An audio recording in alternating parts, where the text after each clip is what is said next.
para o bolso do brasileiro. Olha, com certeza esse assunto interessa a todo mundo, afeta a vida de todo mundo. Então, para falar mais sobre isso, nós vamos conversar agora com um especialista. O nosso convidado é o Cauê Ferreira, ele que é educador financeiro. Boa tarde, Cauê. Seja muito bem-vindo. Grande prazer recebê-lo no nosso jornal para falar de um assunto tão importante. Boa tarde, Kleber. Muito prazer estar aqui com vocês. Cauê, primeiro então eu peço para que você comente o resultado dessa pesquisa que a gente acabou de ver na reportagem. O poder aquisitivo do brasileiro está cada vez menor?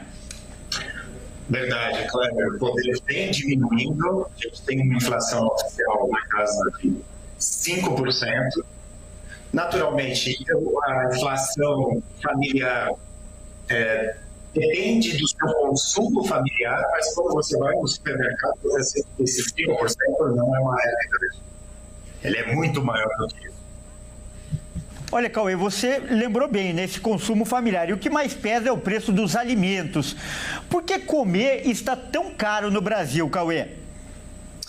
Tem alguns fatores, como toda a crise política que a gente vem vivendo, guerra, tudo regido pela lei da oferta e procura, né? Então, quando você tem um problema de uma guerra, por exemplo, você balanceia essa oferta e procura, o que leva os preços a subirem, e também você teve uma desvalorização do real frente ao dólar, e muitos dos insumos que são usados nos alimentos são organizados assim como são commodities. Então, a gente concorre com exportação de alimentos, assim como para comprar alguns insumos para a produção de alimentos, eles estão polarizados.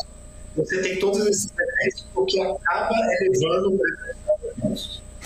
Olha, esse assunto tem sido motivo até de desgaste para o governo, que ontem anunciou algumas medidas para tentar reduzir o preço dos alimentos. Eu peço então que você explique essas medidas e diga a sua avaliação como especialista. Você acredita que elas vão funcionar na prática?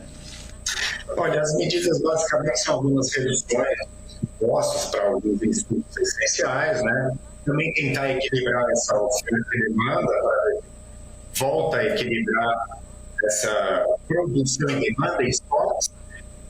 Provavelmente haja um efeito na ponta, mas o melhor remédio para isso é acompanhar esses preços na prateleira. Você acompanhar, pesquisar, ver realmente como é que está se refletindo ali na gôndola do supermercado. É possível que você não sinta, dependendo de onde você for comprar esse suplemento, pesquisar, comparar com quanto está hoje e quanto estava anteriormente. Tá certo, então, e a gente viu também que a pesquisa mostra, né, que as famílias das classes C e D ficam com menos de 1/4 da renda após pagar todas as contas. Então, para finalizar, eu peço que você, como educador financeiro especialista no assunto, dê algumas dicas para as pessoas que vivem aí apertadas hoje e, infelizmente, uma situação comum no nosso país. Perfeito, Kleber. Nada vai substituir um bom orçamento familiar feito, saber qual que é o seu padrão de vida viável e achar um equilíbrio entre as suas receitas e despesas. E, naturalmente, isso vai ter que ter algumas escolhas, né? O que eu posso abrir mão? Claro, todos temos que nos alimentar bem, mas talvez deixar de fazer algumas outras coisas para achar esse equilíbrio entre as receitas e as despesas, um bom orçamento familiar. E nessa questão de alimentos, nem sempre comprar tudo no mesmo local. Eu, pessoalmente, junto com a minha esposa, a gente compra algumas categorias de alimentos em locais específicos. A melhor compra, ela nunca está sempre usada. Às vezes, comprar ovo é melhor em local, as frutas em outro, fazer a feira, enfim, fazer uma pesquisa bem feita, muitas otimizações possíveis.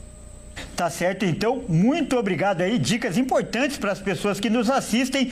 Nós acabamos de conversar com o Cauê Ferreira, ele que é educador financeiro. Cauê, grande prazer recebê-lo aqui, muito obrigado pela sua participação.